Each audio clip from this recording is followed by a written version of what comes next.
you. Golly. It's such a warm welcome. Thank you very much. You know, Neil, I just met you tonight, but I feel like I need to crack a joke about you. I don't know. I'm a quick learner, huh?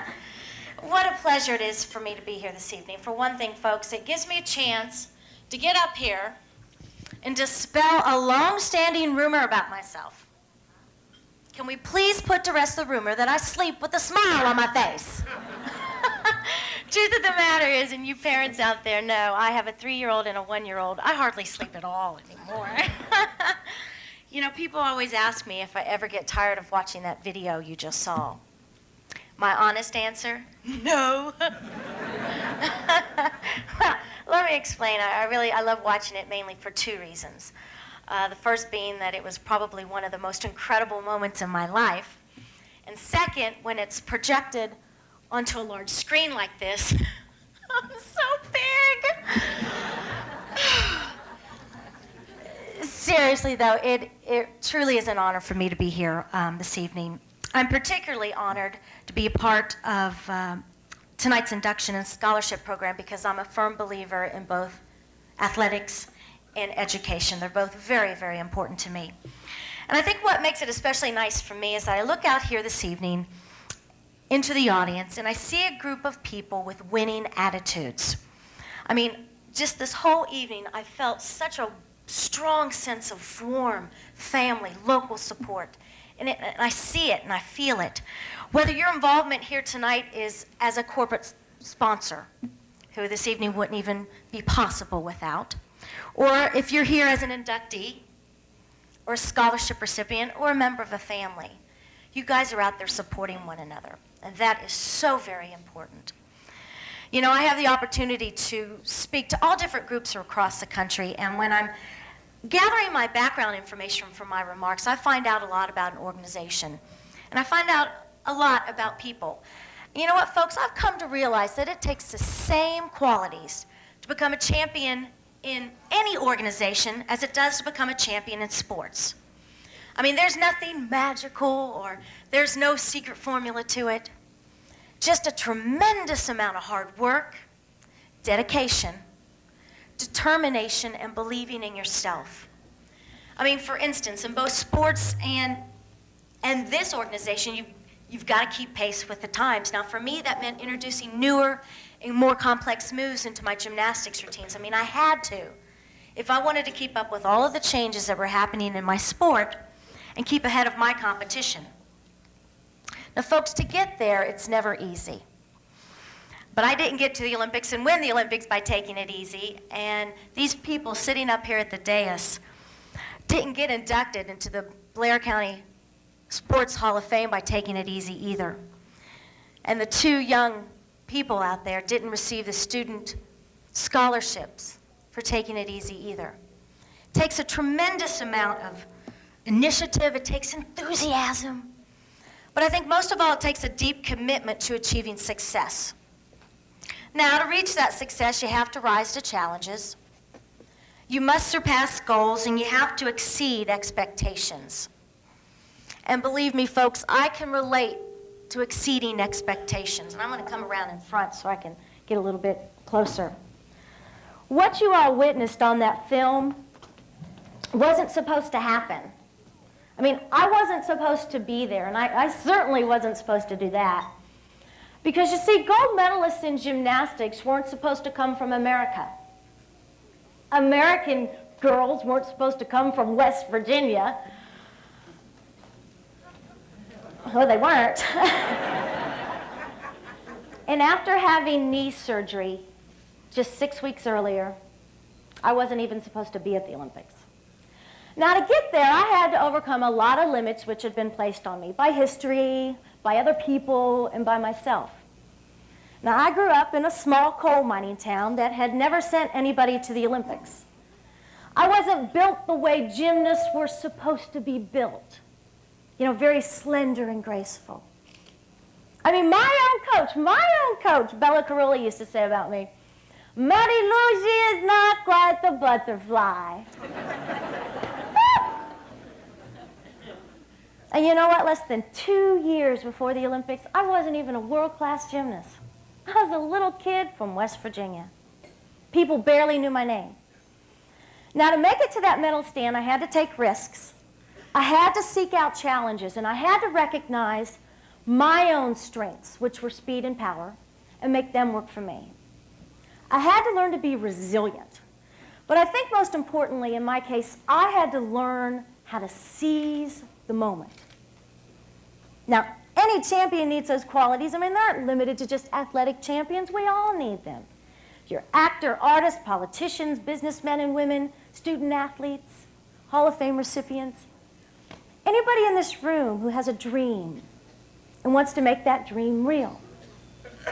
Well, my dream was to win a gold medal at the 1984 Olympics in Los Angeles. But if I hadn't taken a very big risk and left home, West Virginia, when I was just 14 years old, to move to Houston, Texas to train with the very famous Bella Caroli, it never would have happened. Now, folks, everything changed for me back in 1982. I was just at a national competition in Reno, Nevada.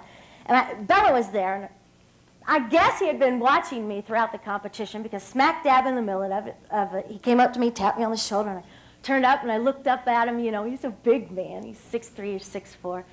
And here I was, looking up at the king of gymnastics, right? Bella Caroli, the man who had coached my gymnastics idol, Nadia Comaneci. So he said to me in his deep Hungarian accent, he said, "Mary Lou, you come to me, and I make you Olympic champion." Yeah, right. Yeah, turning around trying to figure out, you know, who's this man speaking to? Couldn't be me, but it was. Well, I didn't know Bella at all at the time, but I had seen his girls, and in the gymnastics community, we used to quote them as the Caroli kids, because they were always so ready and so prepared.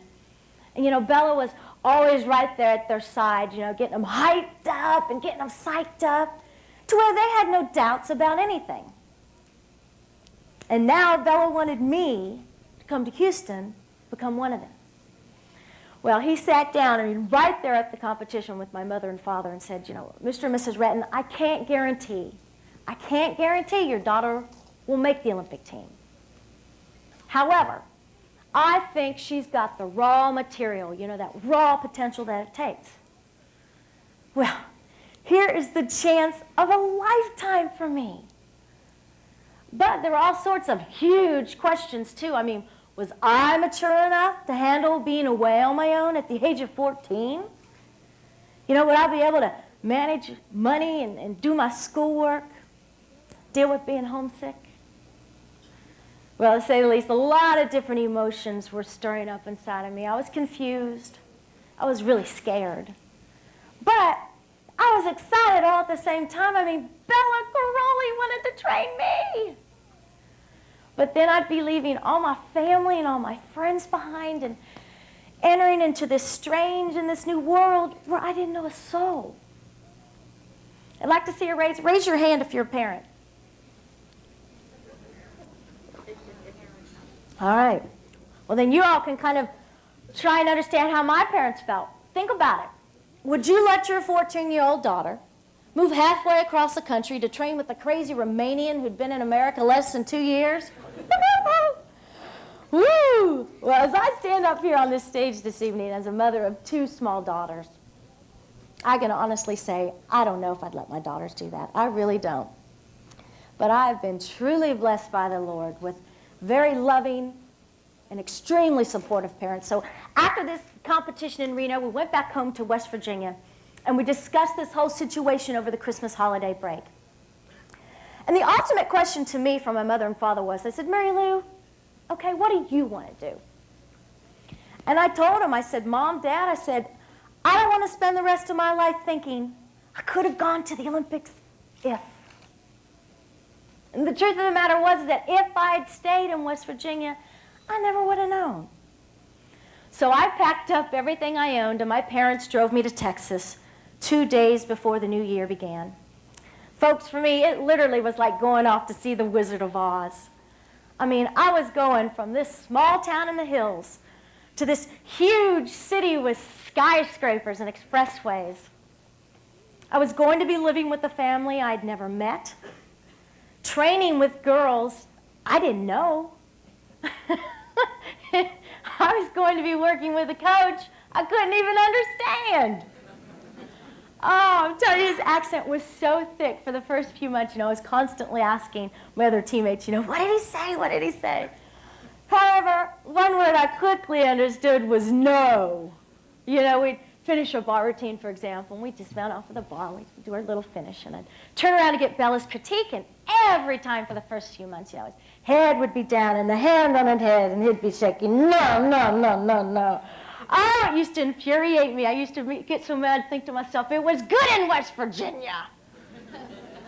Tell you what, though, I soon realized that it wasn't good enough in Texas because Bella made a strive towards perfection. Now, another big change for me from West Virginia to Texas was the actual workout load. Back home, I was used to doing maybe 1 or 2 routines on each of the different apparatus that we work out on in gymnastics, and I thought that was enough. Well, at Bella's, we had to do 10, 11, 12, sometimes 15 routines on each of the different events. And at Bella's, each one had to be perfect. Like you were competing at the Olympic Games. One of his famous lines he used to use all the time, and I'm sure you coaches back here have used it before. One more, Matty Lou, just one more. Yeah, right. When Bella said that, you knew you were in the middle of workout. Because you see, in his gym, you could always be better, and you could always be more perfect. But you had to be. Now, in my sport, in gymnastics, they change the scoring values every 4 years after each Olympic Games. So what gets you a score of a perfect 10 at one Olympics is really considered routine at the next. So you see, you're always breaking new ground. And folks, this is a sport which is computed to the 100th of a point. Now, when I beat Ekaterina Szabo of Romania at the Olympics, folks, I beat her by 5/100ths of a point. Now, that's the smallest margin that you can beat somebody by. And that was after scoring perfect 10s on my last 2 events. So you see, in gymnastics, one tiny, just itsy, bitsy mistake can kill you. Just a moment of sloppiness, a misplaced hand on the bars or a false step on the balance beam, or even just an extra half rotation in the air can mean disaster. And in gymnastics, I take it from me, there's no place to hide, and there are no soft landings. That balance beam we work on? Stupid event. I have no idea whoever invented the balance beam. I hated the beam. That beam that we work on stands about 4 feet off of the ground, okay? And is only 4 inches wide. And the upper bar on the uneven parallel bars that we work on stands 8 feet above the floor. So, as I mentioned earlier, Bella really pushed us towards perfection. But you know what? We pushed ourselves to. Now, when I made the move to Houston, I made the move up against the #1 gymnast in the whole state, the whole country. Her name was Diane Durham. She was #1 in this whole country. Diane and I became really good, very fast friends. But we were after one another. Diane would go do a vault, man, and I'd have to go do it better. And then she'd try and top me. It was back and forth of this every single day inside of Bella's gym. Well, after a few months of this very healthy and very competitive working out, we were both pretty even in Bella's because I'd improved so fast under his coaching style and under his technique. But Diane had the name and a very well-deserved #1 spot. So she and another one of our top gymnasts at that time, if you all recall the name Julianne McNamara, is also a gold medalist and teammate of mine. Those two got invited to the 1983 American Cup, which is one of the world's biggest and most prestigious competitions in the world. Okay, all the major countries in the world send their best people to American Cup. And if you win it, man, everybody in the sport knows you. And I hate to admit it, but that helps you in gymnastics because it's subjective like that of figure skating, where sometimes, your name and your reputation can help you get that higher score from the judges. Well, I'm only an alternate that year, right? I'm a sub. I'm riding the pine. So, I was. So I figured I'd go sit in the stands in New York City's Madison Square Garden, shoot the breeze and watch everybody else. But the night before the event, literally the night before the event, Bella came to me came into my hotel room and told me that Diane had pulled a muscle in her hip during the workout session, that she wasn't competing in the morning. I was. I don't know if you got a feel for how intense my coach is from that very short videotape, but let me say he's a very intense coach. He sat me down in a chair, and he pulled one up himself. I'll never forget the words he said to me. He said, "Mary Lou, this is your chance. This is your chance. Don't let me down." Well, I had never been in a big international meet in my life, you know, not against the Russians and the Romanians. Oh man, if I thought about it, there were a lot of reasons for me to be nervous. But you know what? I soon realized that I had absolutely nothing to lose, right? I'm a last-minute substitute whom almost nobody knew or nobody expected anything from. If I messed up, who'd notice? Boy, but if I did well, especially before a packed house in New York City's Madison Square Garden, it would open up a huge door for me. Well, I'm happy to say that everything did end up coming together for me on every gymnastics apparatus that weekend. I ended up beating Julianne and the Russian world champion for that American Cup title. And personally, that was my breakthrough. You know, I had seized the moment. Well, the next month, I wound up on the cover of International Gymnast magazine, which is the Bible of our sport. The judges knew who I was now, and so did my competition. You know, I'd go to different meets throughout that year after winning the American Cup, and I'd sense the other girls, you know, watching me warm up and whispering behind my back and pointing, you know, "Hey, that's Mary Lou. She won American Cup." I must say it felt great. It did wonders for my confidence. However, what I needed to do now, though, was to win another major event that was outside of my comfort zone. You people know about comfort zones because we all have them, and we spend most of our lives living in a comfort zone. You know, avoiding risks, avoiding the unknown, and avoiding the potential to fail. Why do we do that? Well, because it's real safe and it's real easy. But sometimes in order to get ahead, you know, in order to get the edge on your competition, man, you gotta go outside of your comfort zone. So in my own personal story, and in my case, I traveled all the way to Tokyo, Japan for, again, one of the world's premier international competitions, the Chinichi Cup. Well, folks, a lot of things come into play when you're competing in a strange country. Number one, a huge jet lag that I don't care what people say, your body never becomes accustomed to. Different food and water, a language you don't speak or read, and judges who have no reason whatsoever to favor you. But I overcame all those things to win the title at Chinichi Cup, and folks, when I did, that's when it really did unbelievable things for my confidence. Because you see, the people who can adjust to being outside of their comfort zone and still perform, those are the people that become champions. It's true in the athletic field. It's true in our work that we do every day at the office or wherever our work is. And it's equally true in our family lives at home. Now, physically, when this little body got back in the United States from Japan, mentally, I knew I was ready for the Olympics. But I still had 6 months more of 2 practices every day at Bella's. And I knew that if I slacked off just a little bit, I wouldn't be the best in my own gym.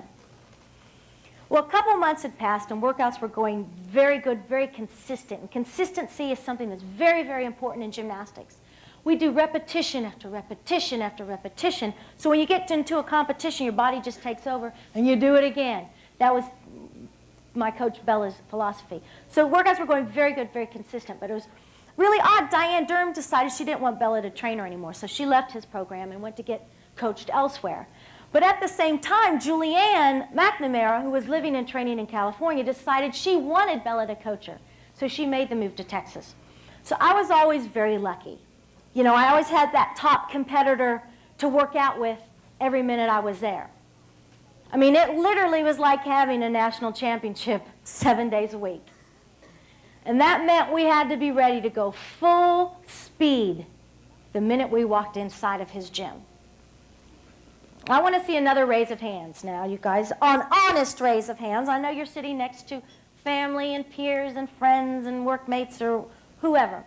Maybe, now just raise your hand if you've ever felt this way, maybe one time in your life. You know, you hear the alarm go off in the morning, all right? And it's 6:30 or it's 6, whatever time you get up, you're trying to feel for that snooze button, right? And hit that snooze button. You kind of just maybe moan to yourself, oh, don't feel like going to work today. Oh, come on! No, thank you. Every hand should be up. Come on. All right. Thank you. That is an honest feeling. Every hand should be up in this room. At least one time in your life, I know you felt that way. Well, I certainly have. Boy, there were days when I didn't want to go. And gymnastics was my job. That was my job. There were days when I didn't want to go. A lot of days. I was sore all over that I could barely drag this little body out of bed. And I was so sick and tired of doing the same thing over and over that I could scream. But I made myself go anyway, just like we all do. You know, I showed up when I was sick and I showed up when I was hurting. And if you're a gymnast or you know a gymnast, something's always hurting. Because you see, the equipment that we work out on, it's made of wood and fiberglass. You see, and our bodies are always banging up against the equipment, making contact with the equipment. I mean, I've bruised hips, I've broken ribs, I've separated shoulders, a broken wrist, fingers and toes, a few concussions. I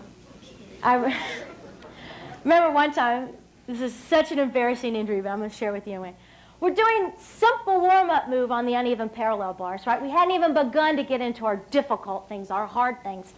Well, if you've ever seen gymnastics in person or on television, before you actually see us get up onto the uneven bars, you always see us set this big bowl of white stuff, right? Putting the white stuff on our hands. Well, that's what we call chalk, kind of like a powdered form of what you write on the blackboard. Well, the chalk is supposed to give you a better grip on the bar, right? Prevent you from slipping off. Well, I don't know what my particular problem was in this very simple case. I don't know if I didn't have enough chalk on my hands or what my problem was, but I completely slip off of the bar on this very easy move. And I land on the mat on my stomach with my head back like this. And you're probably thinking, oh my goodness, maybe a head or a neck or a back injury. No, thank the Lord, it wasn't that serious. Don't ask me how, but I somehow punctured or broke that little piece of skin between your lower lip and gum. This one, if you go like this, you feel it? Feel that piece? I hope you're enjoying that because I don't have it anymore. I really think that's why my smile is lopsided. My lip goes down because it holds your lip up. It really does. It looked like someone had taken a pencil and punctured a hole in my lip. Blood's coming out all over the place, and it hurt a lot, but I think it really hurt my pride even more because it was such a simple skill. But Bella's rule was, you didn't complain. He used to tell us, you've got to be a strong athlete, not a scared, timid little rabbit. So with that in mind, when my right knee was hurting during the spring of 1984, right, Olympic year, I didn't think much about it because, you know, as an athlete, you work with a little bit of pain, and I certainly didn't complain about it. But one night after we did an exhibition at a summer camp that Bella was conducting in Louisville, Kentucky, I noticed something was really, really wrong. So I hobbled up to Bella, I tapped him on the hip, and I said, Bella, I said, my knee's locked. And he thought I was joking, and he started to laugh and walk away. He said, oh, Mary Lou, that's a good one, that's a good one. He started to walk away. Well, I knew in my heart that something was seriously wrong, so I was very persistent, and I grabbed him again. I said, Bella, I cannot straighten my knee. My knee's locked. He said he made some other joke or some other crack, and he said, go back to the hotel, sleep with ice on it, be here at 7 a.m. for workout in the morning. So I did as I was told and went back to the hotel that we were staying at, and thank goodness Julianne was with me, and she helped me get this huge ice pack, and I slept with that on my knee. Well, in the morning, the situation was much, much worse. Folks, my knee had grown to the size of this inflated balloon. So they rushed me to the emergency room there in Louisville, and the doctor was examining me, and he kind of just looked up from my knee and just said, you know, just like matter of fact, he said, little lady, we're going to have to do surgery right away. Surgery? This physician had no idea where this little person had just gotten back from. We had just gotten back from championships, the United States of America. First place. 2 weeks earlier, we'd arrived home from Olympic trials. First place. I'm going to the Olympics, right? A dream come true for me since I'm 7 years old. And this doctor's telling me I have to have surgery? Well, he explained to me that I guess just over the years of wear and tear and pounding of my sport that my knee had had enough. A piece of cartilage had broken off, and that piece had broken off into 2 pieces, and one was lodged in my knee joint, which is why my knee was in that lock position, and the other was just floating around somewhere, waiting to do damage. Now, even though it was a relatively easy operation to remove it, folks, I'd have less than 6 weeks to have surgery, rehabilitate the knee, and then try and get back into some kind of Olympic shape. Well, the doctors weren't very optimistic about my chances. They were honest with me. Some said, no way. They said, Mary Lou, you need 6 weeks just to rehab your knee, let alone start tumbling and landing on it. I mean, it's true. When you think of us doing the vault or the floor exercise, you know, we're tumbling, we're getting 10, 12 feet up in the air. We're coming down on our legs. I'll never forget one doctor, he told me to go back home to West Virginia and just wait until the next Olympics. At that moment precisely, something inside of me surged and moved and twisted, whatever you want to call it. And I said, nobody was going to tell me what I could or couldn't do, or even try, right? I'd made it this far. Nobody was going to put a limit on me. So I mean, literally, I had surgery right away, and I was barely out of recovery. I don't even remember the plane ride back to Houston, when they put me on a plane back to Houston. The next day, I was back in the gym, putting myself through probably one of the most difficult times in my life. Does everybody know who John Madden is? Everybody. I love John Madden. He's my favorite. And John Madden has said, he's a very colorful football analyst on Fox. John Madden says, the road to Easy Street goes through the sewer. Great, that's so John Madden. I love that, folks, because you know what? He's right. Well, in my case, it was. I mean, talk about frustration. One day before, I was in the best shape of my life. And now I'm learning to walk again. Well, I became a maniac. You know, if the doctors told me to do 20 leg lifts to rehab my knee, I'd do 100. I swam, I rode an exercise bike, I did everything I could possibly do on all of the gymnastics apparatus that didn't involve tumbling or landing. And I did about 3 months worth of rehabilitation in about 2.5 weeks. By the beginning of July, I was back to 2-a-day workouts. And when we arrived in Los Angeles for the 1984 Summer Olympic Games, I was completely ready. And nobody, and we wanted it this way, nobody but Bella, the doctors, and my parents knew I even had surgery. Now, for some athletes, just getting to those Olympics is enough, right? I mean, they've beaten these tremendous odds by just making the team. Anything more is gravy. But Bella never let us think that way. I mean, his kids never said, if we make the Olympic team, we always said when. So Julianne and I, we didn't spend much time roaming around the Olympic Village, you know, shopping and sightseeing and having fun. We worked out twice a day, once in the morning time with Bella in a private session, and then once in the evening with the rest of our American team.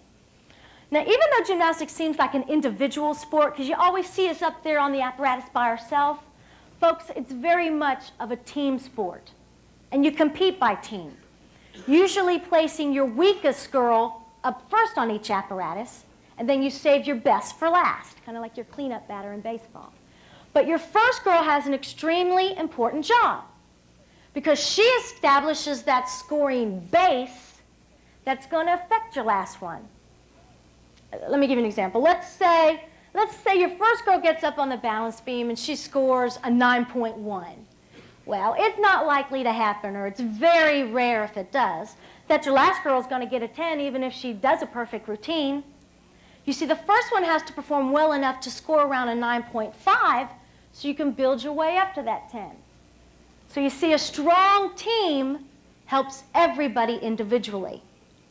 I know when I think of the word team, I think of it as an acronym, with T standing for together, E, everyone, A, achieves, M, more.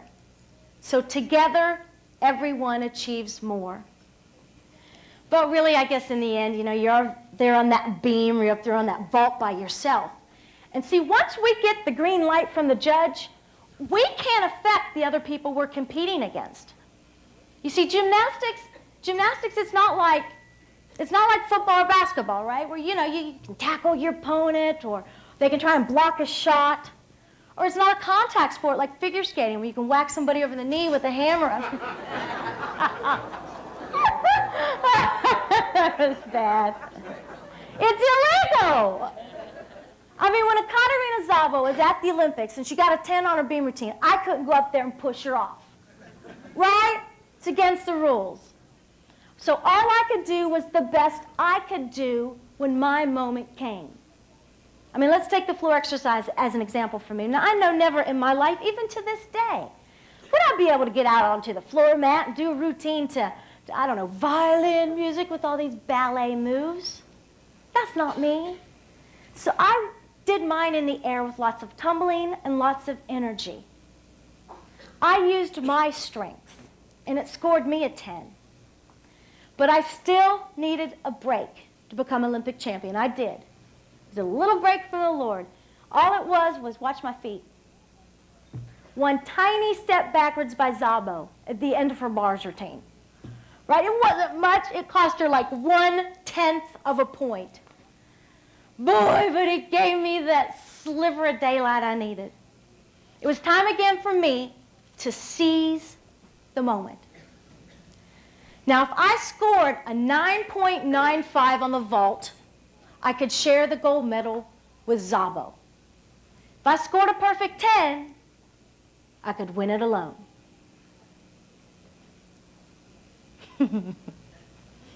Well, I didn't want to share anything. I didn't. And I knew I could get that 10. I knew I could. So I'm standing down there at the end of the runway. Exactly, my starting point was 73.5 feet. That was where I started my vault run. And I was waiting for the green light from the judge. And Blair always taught us to treat each competition the same, whether it was a local, a regional, a national, international, world championships, the Olympics, whatever the competition, you treat it with seriousness. And also as a competitor, I don't know if you've noticed, but I'm a pretty hyper person, high energy.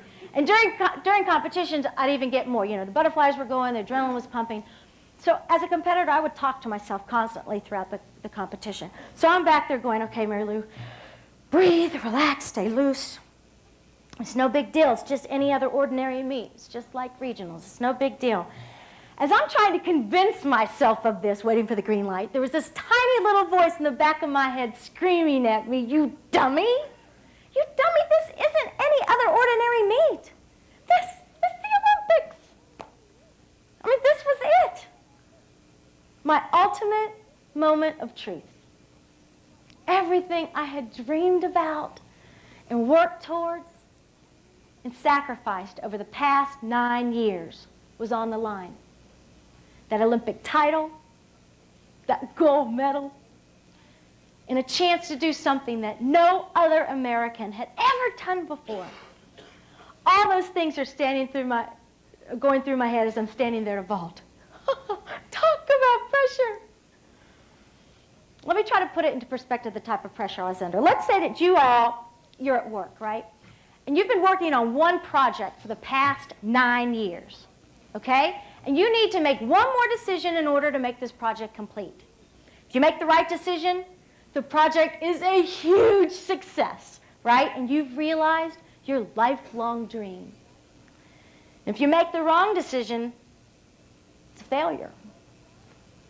You have no second chance, baby. It's now or never.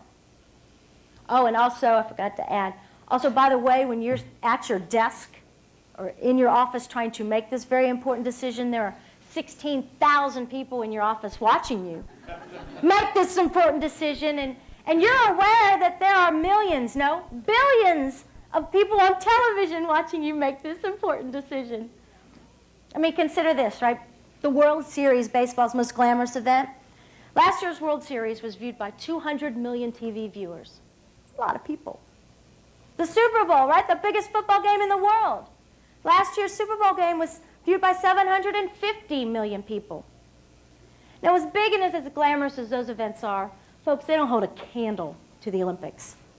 The 1996 Summer Olympic Games that we all watched in Atlanta was viewed by 33 billion cumulative viewers over the 16-day period. That's how big the Olympics are.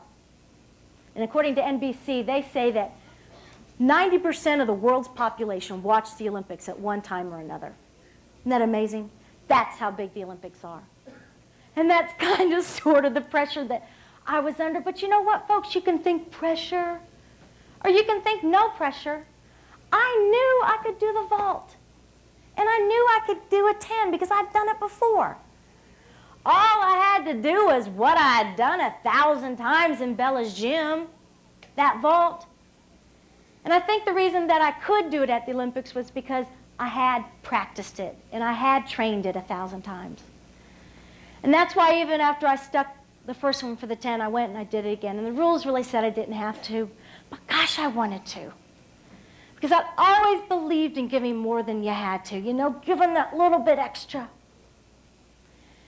And I wanted to prove that you can do extraordinary things if you rise above your limits, both real and imaginary. I mean, we can always find reasons why some things can't happen. In athletics, in our work, at our family lives at home. And what you all witnessed on this film just a few minutes ago wasn't supposed to happen. But I've got a gold medal at home that says it did. You can always avoid taking the risks and meeting the challenges because those are the things that are dangerous to your comfort zones. But folks, taking those risks and meeting those challenges head on and not being afraid of them and not being afraid to fail because we can learn so much from our failures. Sometimes that's the only way to make your dreams come true. It certainly was in my case. That is my personal story of what it took for me to stand on that medal stand in my life. And I want to take this opportunity to congratulate all the inductees. Congratulations to each and every one of you, the scholarship recipients. You have been a tremendous audience, and thank you for having me.